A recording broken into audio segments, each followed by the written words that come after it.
Hi everybody, Scott Nell here with the Scott Nell Team. I'm here with my friend Janice Cohen with Retirement Funding Solutions. She's a reverse mortgage specialist. Today's topic is, how do I decide whether to sell my house or stay and get a reverse mortgage? So the floor is yours. Tell us. I think to sell a home or to stay is a very big decision. And Let's start, you know what, I'm going to stop you. Start by telling us what a reverse mortgage is. That way we can start with the definition of what it is, and then tell us more after that. A reverse mortgage is a special kind of mortgage for people who are over the age of 62. And it allows them to access a portion of the equity in their home in tax-free money.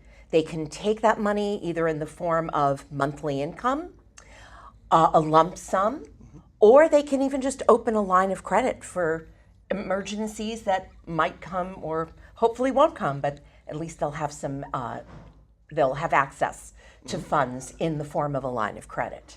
Okay, so how does someone decide whether to stay or to leave? And if they stay and get a reverse mortgage, tell us what helps you talk them through the process so they can decide if it's best for them or not. I think the very first thing that we discuss in the home is whether or not it's safe for them anymore. There are a lot of stairs, and if they have mobility problems, that could be an issue that would lead them to decide to sell the house rather than to remain there.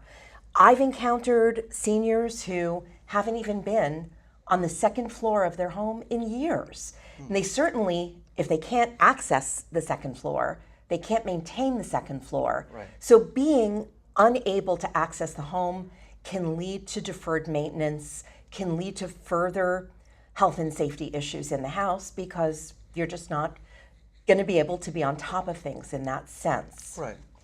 We also talk about where are the people to whom you're the closest. If your daughter is down the street, your brother is next door, well, maybe it makes sense to remain where you are. Sure. Another thing is, when did you buy the house and what is your tax basis? If you bought the house in 1965, you have a very, very low tax basis. Right. So to sell the house, you're looking at significant capital gains.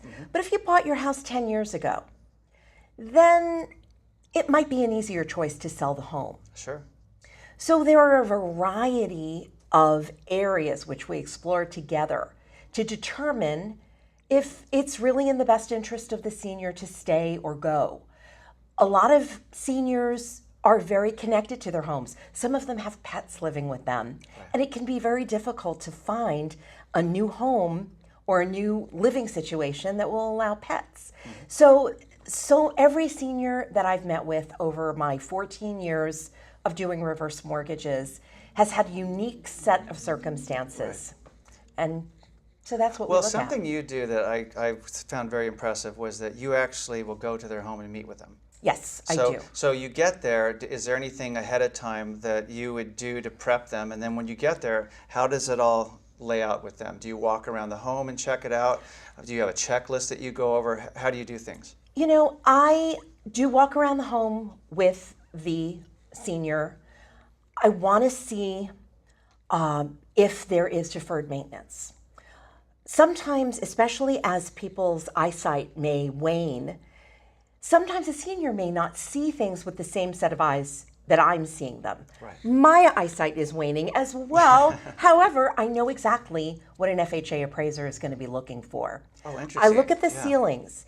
If I see water stains on the ceilings, I'm going to want to know what happened. Was there a plumbing problem? Has that been resolved? Did your plumber give you an invoice outlining what the work done was and that the issue is complete? Can you fix that ceiling? I want to know if there's a broken window. What's going on with that window? Can we address that? That's a health and safety issue. Right. If I see a large staircase with no handrail, we have to get a handrail on that staircase.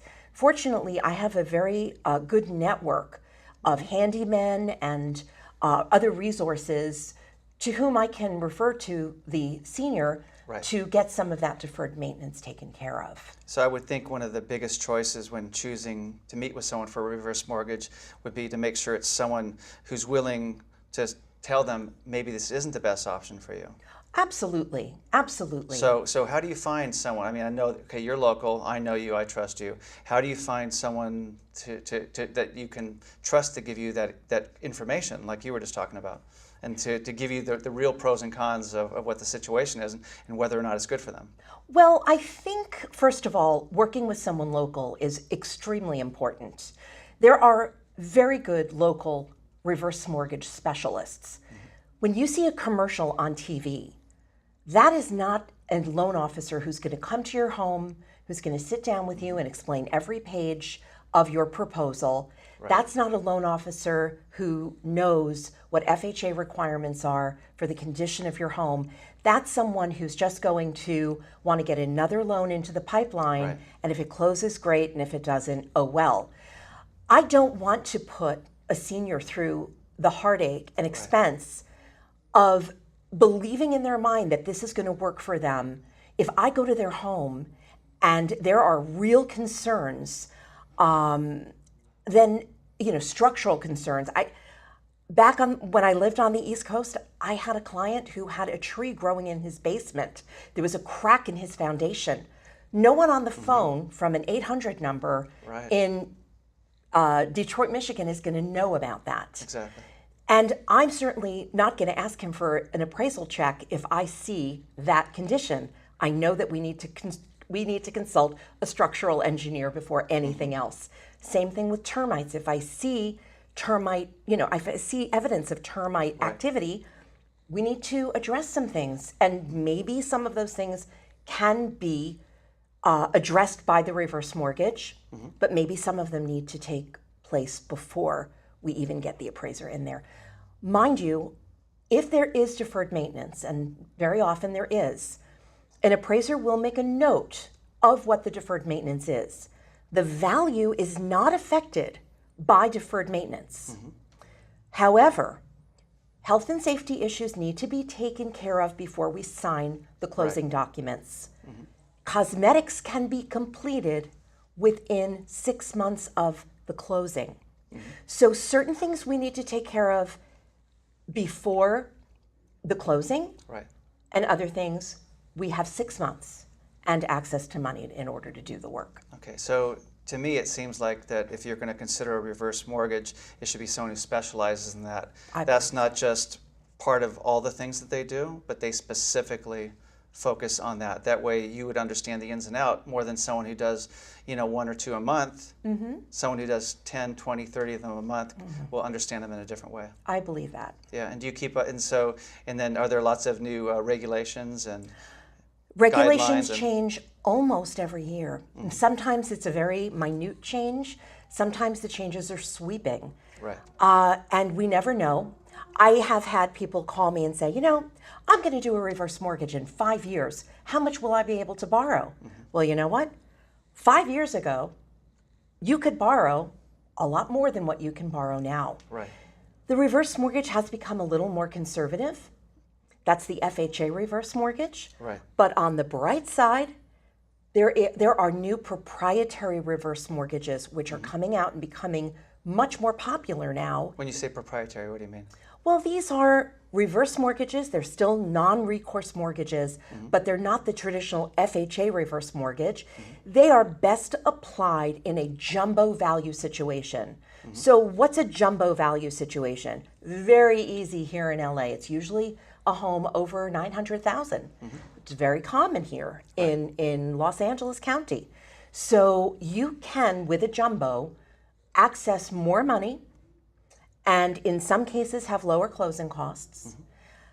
So it is a very, very wonderful option. It is a fixed rate, and that means you have to take a lump sum of cash.